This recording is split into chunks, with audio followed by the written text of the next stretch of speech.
US Secretary of State Antony Blinken arrives in Beijing with the hope of improving dialogue and preventing conflict with China. Flying in from Ukraine, 7 African leaders meet with President Putin in Russia in what they say is a peace mission.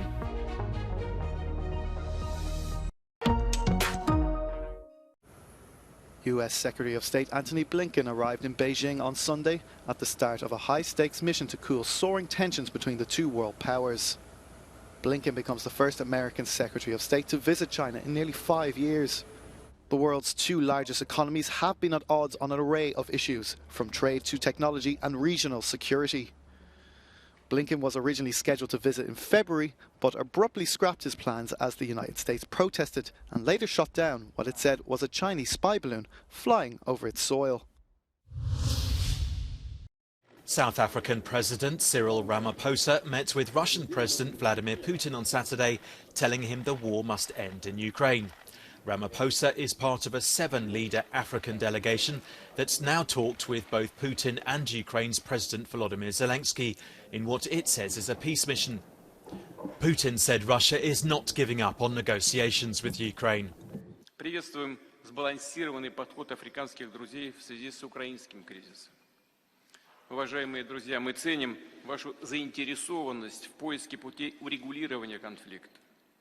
Сразу же положительно откликнулись на ваше предложение провести переговоры по украинской проблематике.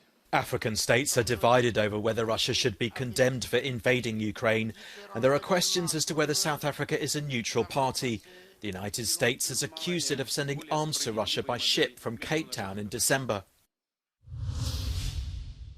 The bodies of 38 students and 3 others were found burned, shot or hacked to death at Lubiria Secondary School in the border town of Mapondwe.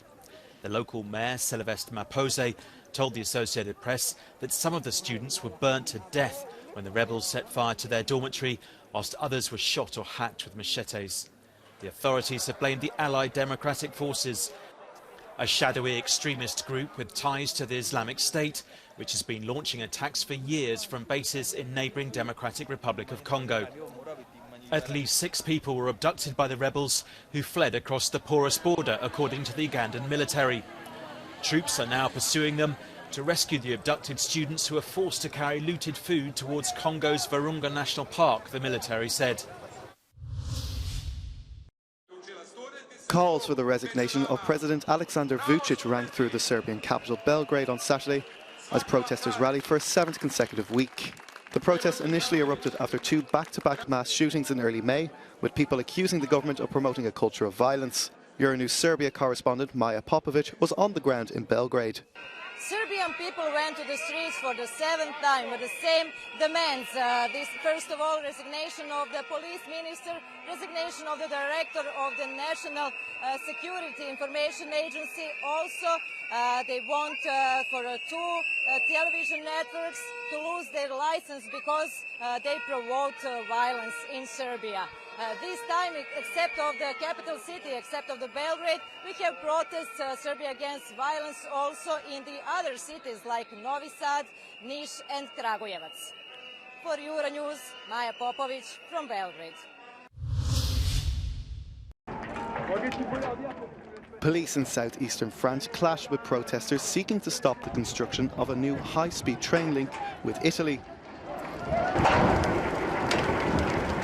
Figures vary about the exact number depending on the source, but between 3,000 to 4,000 protesters turned up close to the village of Saint-Rémy-de-Maurienne in Savoie in defiance of an official ban on the gathering. Demonstrators also stormed the nearby railway line, although train traffic had been halted due to the situation in the early afternoon, according to the French operator SNCF. Costing around 26 billion euros, the new line should eventually link France's Lyon and Turin in Italy with a 57.5-kilometre tunnel through the Alps. Backed by the European Union, supporters say it will greatly ease freight road traffic. But opponents say the ecological damage risks being devastating and that springs are already starting to dry up due to the works.